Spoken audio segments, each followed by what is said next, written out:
from St. Peter, Minnesota. Our names are Luke, Maddie, Jackson, Eleanor, Gabe, and we're team number 17915. and we have a skit to perform. Places. I am Batman, the unsung hero of all bats. I value their lives if they're my children. Now I watch TV. This just in. Dead bats are found at the bottom of wind turbines. Maddie, what can you tell us about this? I'm here at the base of a wind turbine with my team of researchers who have been looking into this problem. a University of Calgary study said that when bats fly too close to wind turbines, their lungs explode due to barotrauma, which is the condition of a sudden drop in air pressure. They also said a similar thing happens to scuba divers when they come to the surface too fast. Most bats are killed in this way. Not many are killed by getting hit by the blade. We also found an article in the New York Times that said bats may be attracted to wind turbines because they supply a food source by trapping bugs in the air movement.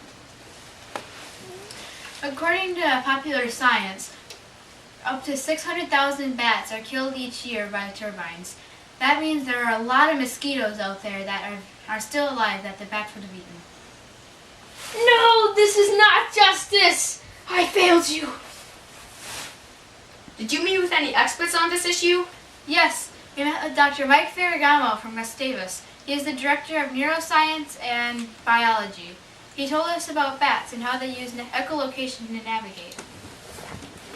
We also met with Dr. John Krenz, professor of biological science at Minnesota State University, Mankato. He did a study on the number of bats being killed by wind turbines, which can also be found on the Minnesota DNR website. He helped us with the scientific method and how ideas can be tested. We also met with Greg Calaberer, the site manager at Bent Tree Wind Farm. He gave us details like how much wind turbines cost, how much they are, or how they work, and how big they are. And boy, are they huge. He also let us see a wind turbine up close. What is your idea to solve this problem?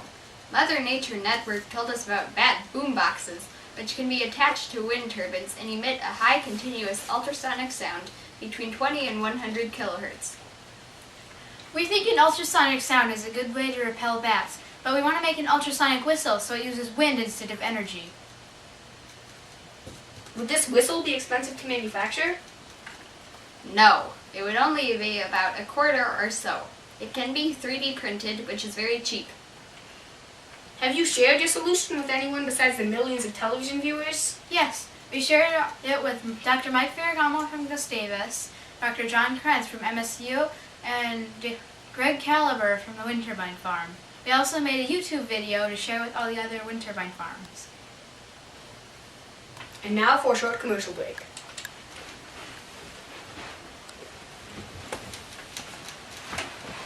Hello everybody, I've created something that you're gonna like, if you like bats of course. I like bats! It's called the BTW, which stands for Bat Turbine Whistle. First you steer it into a wind turbine farm and plant one on each blade of the wind turbine. Now you save 2 bats each month. Remember, I'm not responsible for any trespassing. I'll just search BTW on eBay. Took MacBooks. I found one. I'll take 30. It's here! Remember, I'm not responsible for any trespassing at wind turbine farms. Can I get small? Oh yeah, it needs to be small to emit a ultrasonic sound.